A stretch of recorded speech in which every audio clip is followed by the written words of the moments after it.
Hey y'all, I'm Allie. Welcome to Little Hill Homestead.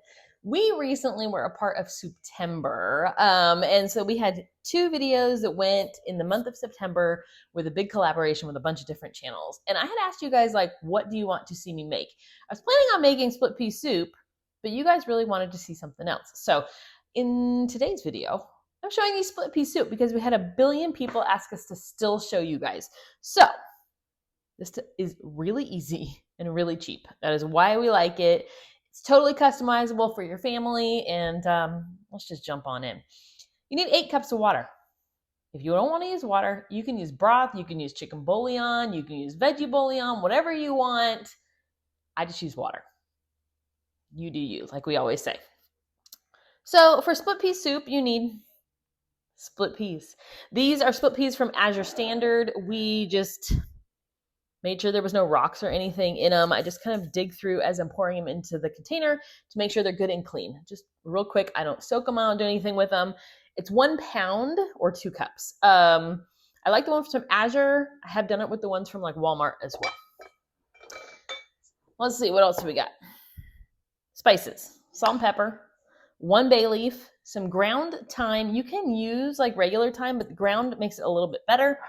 And then a pinch of cayenne pepper. So easy on the spices, nothing too fancy.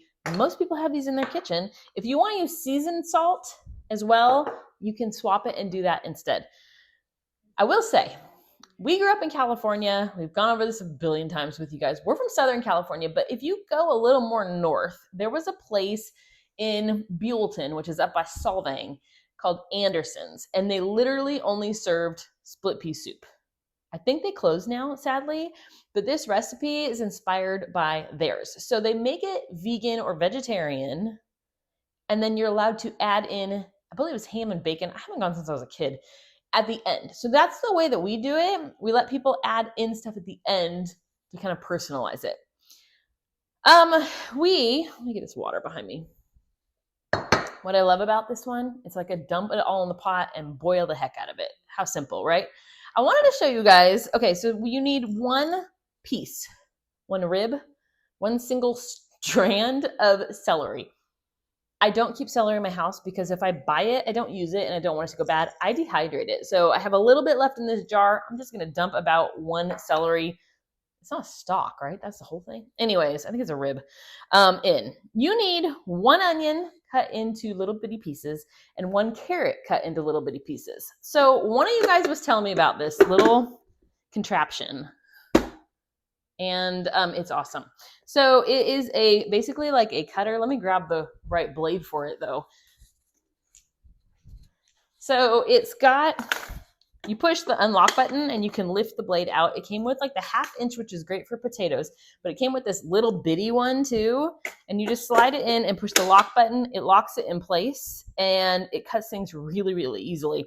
So I wanted to show you guys this real quick because we have one that we use for potatoes, but it didn't do cubes. This is the solution for that. I use it all the time now. I still use my other one for French fries, but literally I have an onion that I peeled and I cut it in half. You set this down on it and you just punch it. Wah! Aggression time, right? Let me just do that one. You have to hit it or it doesn't work. But look at that, you guys. It's done. I feel like an infomercial. Sorry. So I'm going to do the same thing with my carrots and my onion.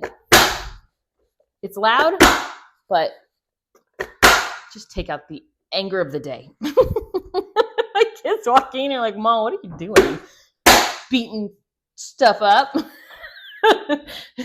Don't slip on that word. Wowzers.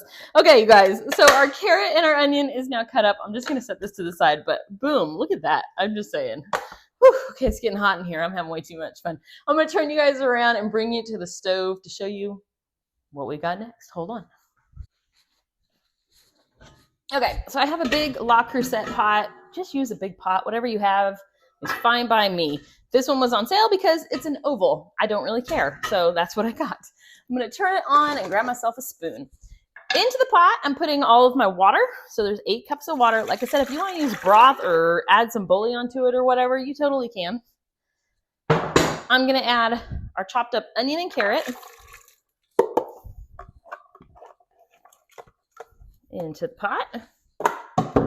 Our split peas going into the pot. They stuck to the container. Okay, there we go. I use a lot of dried peas because we use them in our dog's food. I don't know. Like I said, celery, I'm just going to dump a little bit of our dried, so I dehydrate it. So it just looks like little bits of celery. I'm just going to do about what I would think one piece would be and pop it in there. It rehydrates, that's the word, really quickly when I'm doing something like this. So we good.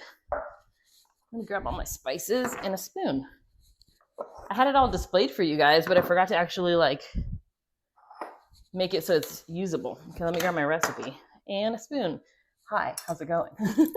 So we need 1/4 teaspoon of ground thyme. I'm a lazy chef. I like to use a 1 teaspoon and then get as close as I can. It's like a little challenge for myself. So 1/4 teaspoon, about that. You don't need to be too strict. If you have a certain spice you want to add to, like this does not call for garlic. If you want to add garlic, you go for it. A pinch of cayenne pepper. Now Sean has measuring spoons that actually say like pinch, and I can't even remember what all they say, but they're like, he takes it literally. There's our cayenne pepper. We have 1 bay leaf. We get these off of, we have a laurel bay tree in the garden. We get those off of that and I dry them out. 1/4 teaspoon of black pepper. Don't worry about writing this down. I'll put the recipe below for you guys. And then the last thing is 1/2 teaspoon of salt. I use Himalayan pink because it's what I have in my jar, but use whatever you want to use. Doesn't matter.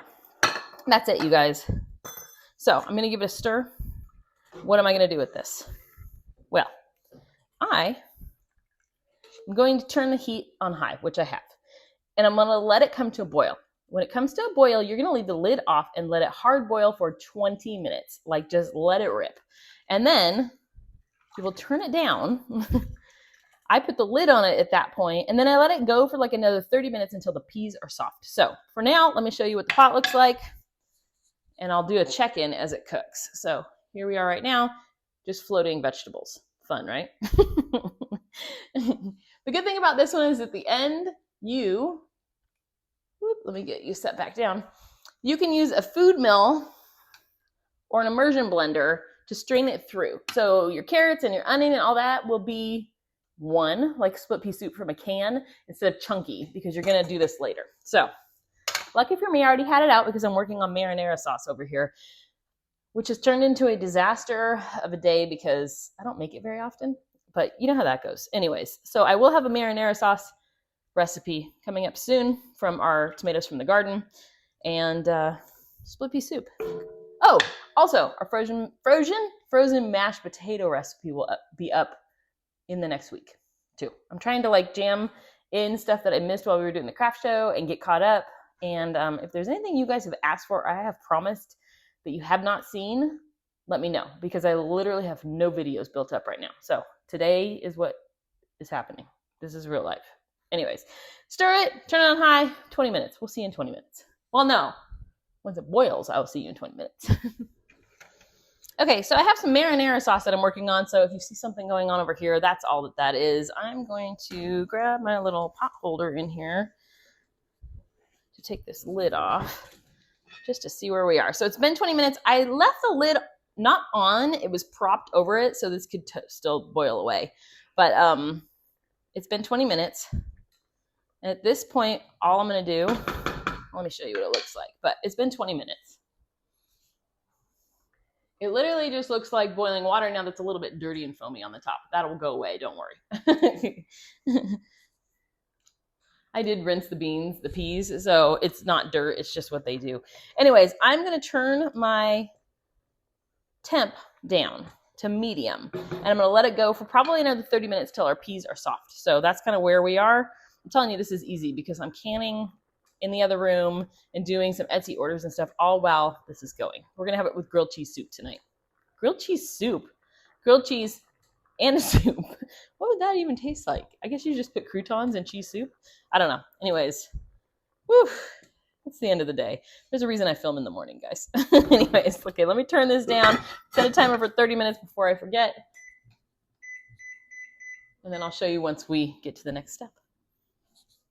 Okay, my 30-minute timer is up. It is time to check on our soup. I did have the lid on it, and I had it on 4 on my stove, which is like medium. I decided that I'm going to use the immersion blender because I've been using the cone thing to do my marinara sauce, and my arm doesn't want to do that anymore. So let me show you what this looks like. Okay, so our peas, you can see, are starting to break down really nicely. Everything is like puffed up and dehydrated. Nope, rehydrated, and it's looking beautiful. So all I'm going to do is take my, whoop, I steamed you up, y'all. It's like my glasses when I do the dishwasher. Hold on. There we go.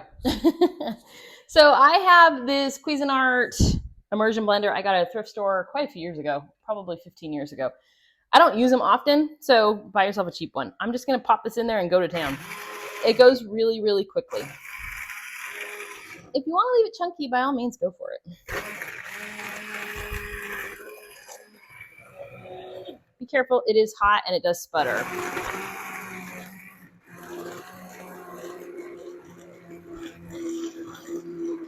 All right, once it gets going, it just goes. I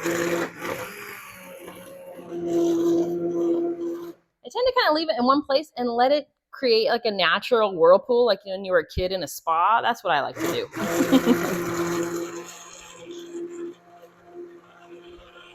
All right, let me bring you over because you can see how creamy it's already getting. See? Woo. There's my whirlpool. Just keep it lightly below the surface and let it just keep going till all your carrots and peas and everything are blended up in there. There goes that big carrot. Boom. I like to do it pretty fine. If you don't mind a little chunk, you're good to go. Okay, let me finish this up with that not right in your face.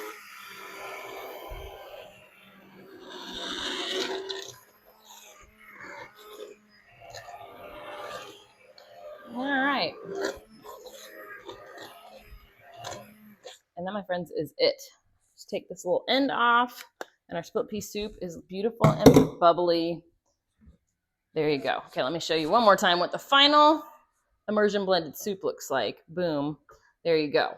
So this is the point where I will take a little spoonful, give it a taste, and see if we need to add anything. Sometimes you need a little more salt. Sometimes I'll add a little plop of butter in there to give it like a richness. It's going to be really hot. Sometimes I like a little more pepper. Sometimes I like a little cream in it. It kind of depends on what direction you want to head with it. Like I said before, I let people, once it's in the bowl, bulk it up and add cubes of ham. If you can get a really good deal on ham after Easter and cube it up, I'd love to do that. Put it in Ziploc baggies in the freezer or in food saver bags and let it, then you have it all year long. I also like to fry up bacon because it gets a little bit crispy in this. We love the Butcher Box bacon. Cheese is a great topping. I like green onion. I sometimes do jalapeno too because I can put jalapeno on everything. Okay, it has a creaminess. I'll probably hit it with the immersion blender one more second because you can still feel the grain of the peas. You can put it in a blender if you don't have it. Be careful if you do a regular blender because the heat causes issues. So you put a towel on the top of it instead of putting a lid on it. Just be really careful. Just put a towel over the top, kind of hold it down and let it go, or the food mill, like I said. But it does need more salt, so I'm going to go ahead and do that. I'm going to add seasoned salt this time. Let me reach in this cabinet really close to your head. Your head, it's my head. I'm just going to kind of sprinkle it in there. This is our homemade seasoned salt. I reuse containers. So that was maybe like, I don't know, a quarter teaspoon, half a teaspoon going in. Give it a little stir. But like I said, you can add a plop of Rumianos butter as a finishing butter. OMG, it's so good.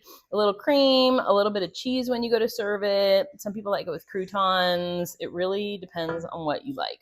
I'm double dipping with my spoon because it's just my family. And they don't know that I do. No, they know that I do that. So perfect. Just that little bit of salt added a huge difference. So flavor it to your liking. I am going to plop a little bit of butter on here because, you know, it's Rumianos. It really belongs on everything. This, of course, will keep it from being vegan, but you know, we're not vegan, so it doesn't matter. So I'm gonna do a little plop of it in there. That was maybe like 2 tablespoons, just to give it a richness. You know what? Why not make it 3? Call me Paula Dean. That's fine. Nobody ever complained about too much butter. Well, that's not true. But it just adds a richness that's delicious. Anyways, I'm going to show you in a few minutes how we serve this up, and we'll go from there. But yeah, here you guys go. Here's our finished product. Tell me that wasn't easy. I love hands-off recipes. That is the worst color, though. Doesn't look very inviting when you get this like lovely muted green. Anyways, okay. I'll be back in a few minutes to show you it in a bowl. All right, I popped that immersion blender for just a little bit longer. I am gonna do super simple because it's not quite dinner time yet, so I don't wanna like fry the bacon and have it cold when we eat. I put a little bit in my bowl. We love this Rumiano's Parmesan cheese from Azure Standard. Trader Joe's also has a really good one, but I'm just gonna take a little of that. I love the saltiness that it adds on split pea soup. Sharp cheddar is really, really good, like a white sharp cheddar. Also, I don't like grating stuff. I always grate my fingers. So I do a little bit at a time. Anyways, here's our finished product. I'm hoping that you can see it. It is not the most appealing looking soup, but split pea is not supposed to be. It doesn't matter what it looks like. It matters what it tastes like. So like I was saying, I added a little more seasoned salt from the original recipe. I added a little bit of pepper, a little bit of butter. If you want to, at the beginning side, use a bouillon cube or something like that, then you wouldn't have to probably do that. But I didn't do that because, I don't know, sometimes I do and sometimes I don't. Today I used water. But I'll have the base recipe below for you guys. Like I said, this one is super easy because it is cheap. Especially if you freeze like carrots that from your garden or things like that, onions from your garden. This is an easy one, you guys. Split peas are dang cheap. So even without like a ham bone, you could add that in if you had one, but I don't just always have a ham bone lying around. You would add that in at the beginning and let it break down with it. I've tried this in a crock pot, doesn't work. So you just have to do stovetop method. Instant Pot also did not work for me. So I just do stovetop method. But even with without a ham bone in it, it has a smokiness for some reason. I don't know if it's mental or whatever, but it's good. It's really good. Anyways, I hope you guys give this a try. If you have any questions, comment below. If you are new to the channel, hit subscribe so you can come back and see our chaos, because that's what we're about. Anyways, thank you so much for watching our Souptember in October. October? No, that's not even going to go anywhere. Anyways, enjoy, guys. Thanks.